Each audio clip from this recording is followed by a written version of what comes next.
Tervist hea Eksperteetris saate jälgija. Täna on mul külas 2 teenekat õppejõudu Tallinna Ülikoolist, psühholoogia õppejõudu. Tervist Aleksander Pulver ja tervist Kadi Liik. Rõõm on teid näha. Tere. Tere. Ja teil on ka rõõmus hetk, sellepärast, et te olete võitnud auhinna. Nii on. See tähendab seda, et te olete teinud koostööd ettevõttega. Kohe ka ütlen ära, mis selle nimetus on, selle koostöö üldpealkiri finantskäitumismudelite loomise eeluuring ettevõttele Clarissi OÜ. Mis siis on, et vaim kui akadeemia liigub võimule kui ärile aina lähemale või? Ilmselt ka vastupidi, sellepärast, et ettevõtjate läbilöögi võime on suuresti seotud selliste tehnoloogiatega, mis eeldavad ülikoolide kaasamist ja ülikoolide jaoks, et mitte istuda seal elevandiluutornis ja mõtiskleda elu mõtte üle, on ilmselt vajalik ka teha midagi, mis annab käega katsutavaid tulemusi. Kadi, mis oli see küsimus, millega tuli Clarissi teie juurde? Mis muret te lahendama hakkasite? Võib-olla mitte päris esimest, kindlasti te modifitseerisite, aga ikkagi, mis oli nende põhiline selline murekoht, millele nad ootasid vastust? Jah, võib-olla kui meenutada seda, et kuidas me alustasime teineteisele lähenemist niiviisi samm-sammult, ehk oli ju vaja meil aru saada, mis on tegelikult nende huvi ja nendel natuke lähemale tuua see teadmine, et mis on meie võimalused. Ja mis oli meie võimalus ja nende huvi, kus me kokku saime, oli siis inimese isiksus, hoiakud, käitumist, tõukavad tegurid ja nende pool siis piiritles või määratles, asetas selle kitsamalt finantskäitumise valdkonda. Ja seal me siis kokku saime ja teineteist leidsime. Ja küsimus, mida nad sealt siis otsisid, võib-olla selline peamine selline uurimisküsimus? No, kuhu me lõpuks jõudsime, oli nende huvi ja meie võimalused, ehk see ootused ja võimalused peaks kokku langema, oli siis, et missugused isiksuse tüübid, hoiakud, väärtused on seotud erinevat tüüpi investeerimis- või laiemalt finantskäitumisega, ehk meie poolt siis inimese pool ja nende poolt siis see digipool sinna juurde. Kuidas saab koostööd teha üks äri ülikooliga? Et üks on jah see, et lepitakse kokku teemas, jõutakse lõpuks küsimusteni, aga mis on see, mis pakkuda saab ülikool, Aleksander? Ülikool saab pakkuda väga paljud, sellepärast, et ülikoolile on omane mõtelda raamidest väljapoole, ehk siis ta oskab nagu näha erinevaid variante ja siit ka tuleneb, et ülikool on suuteline pakkuma mingeid võimalusi või arendusvõimalusi valdkondades, mis ei pruugi olla esmapilgul üldse nagu aru saada, et mis asi see veel teil on seal. Aga selgub, et nii nagu paljudel juhtudel ongi see uus vaatenurk, mingisugune uudsus tulebki sisse läbi ülikooli tegevuse nii, et ülikooli inimesed suudavad nagu sõnastada mingid uudsed lahenduskäigud, uudsed meetodid sõna otseses mõttes ja sellega siis antakse mingi tulemus, mis enamasti ei ole enne kas olnud analüüsitav või uuritav. Ja siit see uudsuse moment, mis teeb ettevõtte kohe esirinda paiskavaks või sinna sattuvaks, ehk siis ta teeb midagi sellist, mida enne pole tehtud. See on turul väga suur väärtus.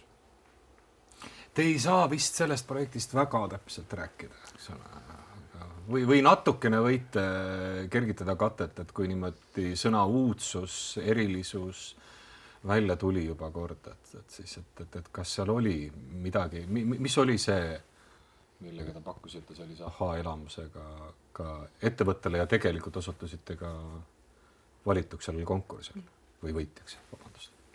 No jah, seal on see muidugi Clarissi nii-öelda firmasaladused, aga kõige lihtsamalt on vist võimalik asja kirjeldada nii, et meie poolt tuli nagu see inimest kirjeldavate omaduste komplekt ja AI kasutusega hakati siis analüüsima ja leidma mustreid, seoste mustreid nende omaduste vahel nii, et seda saaks kasutada siis tegevuses, mida Clarissi parajasti pidas ettevõtluses oluliseks. Ja see siis viitabki sellele, et just nimelt see märksõna AI kasutus andis suure eelise just nimelt Clarissile selle tõttu, et ta sai nagu just nimelt hästi moekale trendile kaasa minna, aga meie poolt tuli siis see, et aga mida siis analüüsida. Ja vot see oli siis see, mis sai ka niimoodi psühholoogia poolt tehtud. Selline automatiseerimine teatud mõttes ja keelemudelite kasutamine, et kas te nägite selle projekti ju puhul ka ohtusid alguses, et võib juhtuda, et ei saa päris täpselt niimoodi neid typologiseerida pärast neid vastajaid? Nagu võib-olla tavapärastes psühholoogilistes uuringutes, kus on inimene inimesega. Inimene on üks keeruline tegelane ja alati võib ju juhtuda, et üks või teine või kolmas indiviid ei mahutu sellesse mudelisse. Et ta võib-olla muutub, mõtleb natuke teistmoodi, ehk selliseid mustvalge klassifikatsioone ongi keeruline pakkuda, aga ütleme nii, nagu meil see statistika ütleb, et 95%-lise tõenäosusega on mingisuguste omaduste komplekt viitamas mingisugusele käitumismustrile või potentsiaalile, nii et seda me saime pakkuda. Osad AI eksperdid on ka ju hoiatanud nende keelemudelite kasutamise eest just teraapia, aga ka psühholoogia valdkonnas, et kas tänaseks on see keelemudel nii palju siiski edasi arenenud, et me ei peaks enam pelgama, võime öelda, et ta päris hästi küsib ja päris hästi oskab vastata. Ja ka mudeldada, kui me talle õiged andmed sisse anname, nii-öelda õiged. No teraapiasse ma teda ikkagi ei usaldaks. Jah, selle teraapiaga ongi nii, et juba 10 aastat tagasi suudeti simuleerida skisofreeniat. See on väga lihtne, sellepärast, et seosid lausete vahel ei ole ja on uudsed sõnad, mida sai väga hästi modelleerida. Nüüd AI osakaal ja keelemudelid sealjuures, ta kahtlemata on hea tööriist. Aga nii nagu ikka, programmeerid ju tead väga hästi, et programm teeb täpselt seda, mida sa talle ütled, mis käsurea sa kirjutad. Ja nii on ka AI-ga, et ta võib suurepäraselt simuleerida ja teeb efektiivselt mingeid algoritmilisi asju. Aga mida ta ei oska teha, on esiteks vead, mida inimesed teevad, mis teebki suvalise kas muusikaesituse või kirjandusteose nauditavaks, sest seal on midagi nihul. Ja teiseks puudub nagu, vot autistidel on omaette kirjastus, kes kirjutab raamatut autistidele, autistid ise kirjutab. Seal puuduvad igasugused emotsioonid, tundeid ei ole, on lihtsalt kirjeldus ja AI puhul on ka, et üsna keeruline on ette kujutada, kuidas AI aitaks kaasa näiteks irratsionaalsete ehk siis mitteloogiliste olukordade lahendamisele, sest et ei saa oletada, et AI suudab modelleerida mitteloogilist maailma. Kui, siis ta teeb seda skisofreeniliselt. Et ma ei ole väga kindel, kas mulle meeldivad väga steriilsed muusikateosed, mida ma aeg-ajalt kuulan AI poolt genereerituna. Seal on puudu midagi ja puudu ongi see, et seal ei ole seda human touchi ehk inimlikku eksimist sees. Et kui palju te pidite neid küsimusi nii-öelda ümber tegema, läbi katsetama, läbi mängima selle jaoks, et leida AI-le sobilikud küsimused või sõnastused, mida muidu olete kasutanud typologiseerimisel, inimeste typologiseerimisel nii-öelda inimeselt inimesele intervjuu kaudu? Et meil oli päris pikk küsimustik, kus me kasutasime siis teadaolevalt usaldusväärseid mõõdikuid ja siis oli veel lisaks intervjuud, aga ja nende pealt siis sõelusime välja need tunnused, omadused, näitajad, mis tundusid olema paremad ennustajad, aga mismoodi neid AI-le tõlgiti, seda me ei tea. Aga te saite, ma arvan, et siis sellise elamuse osaliseks, kui nägite pilooti või? Proovisite ja katsetasite? Jah, sest ütleme, see AI pool oli Clarissi ekspertidelt ja ega AI ei seganud meid, sest et see oli eraldi etapp, tuli garanteeritult tõeseid psühholoogiaalaseid mudeleid kasutada selleks, et nagu midagi küsida, ehk toetudes olemasolevatele teadmistele.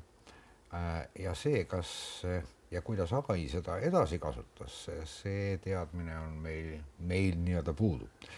Aga muidugi algselt oli rohkem küsimusi ja rohkem teemasid, kui pärast lõppu jäi, aga see on tüüpiline uuringutes. Nii et see soov oli alguses suurem ja te nii-öelda üheskoos jõudsite olulise fookusini välja, nii nagu ühe teadustöö algetapil, kus tahaks ju kogu maailma parandada, aga... Ei, pigem mitte. Teaduseetika ütleb, et ära küsi asju, mida niisama võiks ju küsida, tee seda, mis on kohe vaja. Aga paratamatu on igasuguse uuringu puhul psühholoogias see, et sul on tunnused ja omadusi, mida sa püüad kirjeldada rohkem ja siis analüüsi tulemusel sõelutakse välja sealt need, mis on kõige suurema osakaaluga või kõige tähtsamad ennustajad. Ja seetõttu alati on psühholoogias suured testid, mille lõppu jõuad, on üsna väike küsimuste ring ja teemade ring.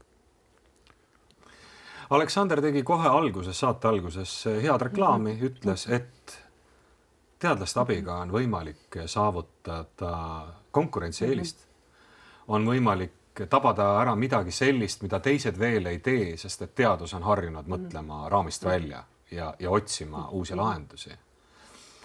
Et millised on need, ütleme, võib-olla mingid ka hirmud, mis võivad olla, ma küsin täiesti hüpoteetilise küsimuse, eks ole, et mis võib olla see, mis takistab neid näiteks akadeemiaga või ülikooliga koostööd tegemast? Võib-olla kas ajakulu? Ettevõtja vaates? Just, jah. Ettevõtja, üks on ajakulu, teine asi võib olla ettevõtja, tal on kiirem, ta tahab tulemusi nüüd ja kohe, aga akadeemiline maailm see kontrollib ja veel kord kontrollib ja võib-olla ka selline, tahab võib-olla vastastikku natuke tõlkimist saada, et mis see ettevõtja huvi on, kuidas tema seda sõnastab ja näeb ja siis kuidas akadeemiline maailm seda probleemi siis oma keelde tõlgib, nii et samm-sammult lähenedes, nii oli meil Clarissiga ka, et tegelikult neid kokkupuutepunkte ju on küll ja veel, aga et kas me kohe need ära tunneme? Ja, et kuidas see protsessi algus võiks välja näha, et mul on kaigub peas üks küsimus, ma tahan sellele leida vastust ja küsimustele vastuste otsijad on loomulikult suurepärased just nimelt inimesed, kes töötavad ülikoolis, kes kogu aeg otsivad küsimustele vastuseid ja seavad iseenda ja ka teiste tööd kahtluse alla. Et Aleksander, mis see on? Et kõigepealt kirjutada, küsida, helistada? Jah, eks seal ole vist erinevad nagu nõuandeid, aga päris kindlasti ei ole väga lihtsasti teostatav näiteks selline, et oleks huvitav teada saada. Minu tüüpvastus on, siin pole midagi huvitavat. Anna andeks. Võib-olla sellele on juba vastus leitud, tihti peale. Tuleb esitada küsimus, millele saab vastata. Ja see on üks suurtest asjadest, mida ülikoolis lihvitakse inimestel, kes on akadeemilised persoonid. Nimelt esitab küsimus viisil, millele saab vastust anda. Ja ettevõtjal võib olla ähmane ettekujutus ja see koostööprotsess seisneb selles, et tuleb kogu aeg täpsustada, et mida sa mõtled sellel, kas sa tahad seda selleks, et või on selle sisuks midagi niisugust, mis peaks andma vastuse sellisele küsimusele, et nii hakkabki see protsess peale ja ettevõtja hirm on muidugi selles, et istuvad seal ülikoolis igasugused ja arutlevad kogu aeg. Enamik asju me ei arutle, me üldiselt väga vähe suudame aega leida, kus arutada, me kogu aeg midagi teeme. Ja see, mida teeme, ongi nende samade uurimisküsimuste või akadeemiliste teemadele vastust andmine. Et see on see, mida see alguses on vaja. Ehk siis igal juhul tuleb mingisugune sarnane kõnepruuk leida, et mida me saame vastata ja mida me vastata ei saa. Et selline teaduslik mõtteviis ütleb, et on asju, mida ei saa teha erinevalt väljaspool ülikooli, kes arvavad, et kõik asjad on võimalik, sest kuna kõik asjad on omavahel seotud. Saate mõne näite ka tuua või tahate tuua mõnda näidet, et mis võib olla selline, mis küsimus, millele ei tasu hakata vastustama? See on muidugi üsna teemaspetsiifiline, aga näiteks kui keegi tahab teada, et oleks huvitav teada saada, mida inimene mõtleb siis, kui. Kui ta näeb minu toodet näiteks. Jah, kui ta näeb minu toodet. No see on nüüd kohe täpsustus, et mida sa tahad. Kui sa tahad mõtlemist, siis see mõtlemine on hoopis teises valdkonnas, ära seda taha. Kui sa tahad eelistusi näiteks, et kas see meeldib sulle või mitte, no seda me saame mõõta. Aga mis see sulle annab, kui me saame teada, et see toode või disain sulle meeldib, et kas sa tahad seda millegi jaoks kasutada.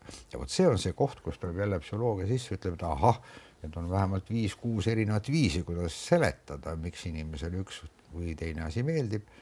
Ja see on siis, mis valdkonda me läheme, kas emotsiooni valdkonda, otsustuse valdkonda, järelduste valdkonda ja nii edasi. Et seal lähebki see, kuidas öelda, ühise keele leidmine kohe lahti. Sellise teadus- ja arendustööde konkursi võidutöö, eks ole, see sama finantskäitumismudelite loomise eeluuring. Kadi, kas on midagi, millega saab julgustada ettevõtjaid läbima seda protsessi, mis oli see sama, mida ka Aleksander kirjeldas ja tegelikult teie ka, et aeg, mis sinna kulutatakse, et jõuda ühele lehele, et mõista ühtemoodi termineid ja kasulikke küsimusi, millele saab vastata. Et see ei ole mitte raisatud aeg, vaid oluline investeering.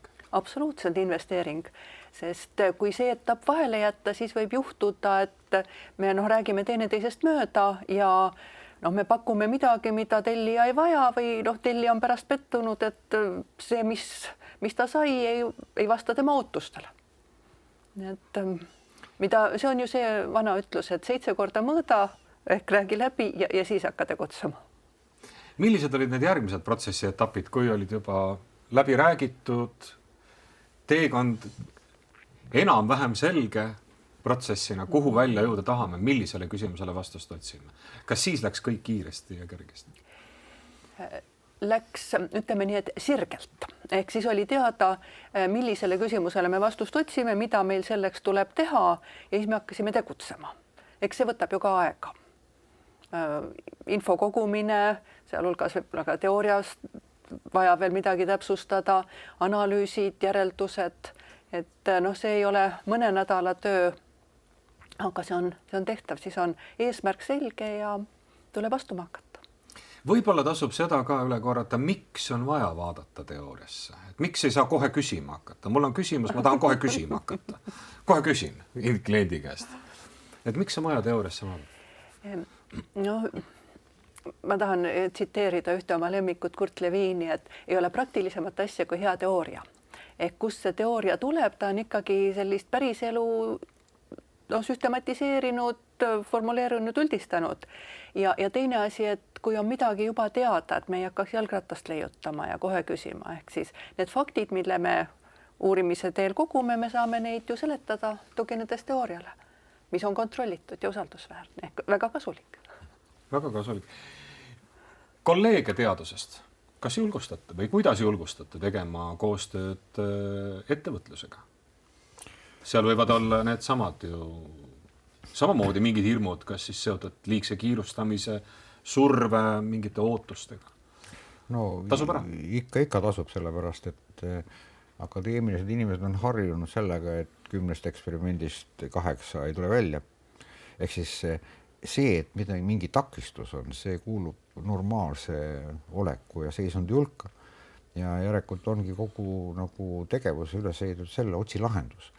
Ja ettevõtjad pakuvad ammendamatut võimalust katsetada, kontrollida seda, mis on kuskil teoorias olemas. Ja see on ka tulemus, kui tulemust ei tule. Ehk siis järelikult on mudel vale, järelikult on seletus vale. Ehk siis ettevõtja on hädavajalik ülikoolidele ja ülikoolid on hädavajalikud ettevõtjatele. mis on need, ma tahtsin öelda õpiväljundite, väga koleda administratiivbürokraatliku sõna, mis on kasutusel ülikoolides, aga et ja mis see ilusam siis on, mitte õpiväljund, aga mis on see, mis te kaasa võtsite sellest projektist endal, mida te ise õppisite selle kõige käigus? Noh, jah, muidugi see juba teema ise, finantskäitumine, mis on väga nagu põnev temaatika ja viis, kuidas seda nüüd AI abiga mustreid leida, käitumismustreid, on ju iseenesest ka väga põnev kokku puutuda selliste teadmiste ja nende tegevustega. Ehk siis see õppetund on väga hea. Ehk siis on näha, kuhuni võib välja jõuda ja meie õppetund on ka selles, et me teame, kuhuni me saame minna. Edasi tulevad juba hoopis teise ekspertsusega inimesed, kes siis oskavad sellega midagi peale hakata. Et see koostöö ongi, et anname teatepulga üle, ei pea ise lõpuni fundamendist katuseni ehitama. Ja see oli väga, väga muljetavaldav, mida Clarice-Simene pakkus. Ja Kadi, järgmise vundamendi ehituse võtate rõõmuga vastu? Ikka. Ja milline on siis, ma ei tea, see teadmine, mis teil oleks nii-öelda esimesel kohtumisel, mida kasutaksite nüüd juba siis, kui üks projekt on edukalt lõppenud? Ja, no see oli üks edukamaid meie projekte, aga ma arvan, et esimene asi on ikka kokku saada ja vastastikused ootused ja võimalused läbi rääkida ja veel rääkida ja siis hakkab ette peale. Ja tõendatud on, empiiriliselt on tõendatud, et on võimalik küll teha väga häid ja edukaid projekte koostöös akadeemia ja siis äri või ettevõtlus. Just. Aitäh teile, aitäh Aleksander, aitäh Kadi saatesse tulemast ja ka aitäh teile, hea eksperteetris vaataja, kohtume juba järgmises saates.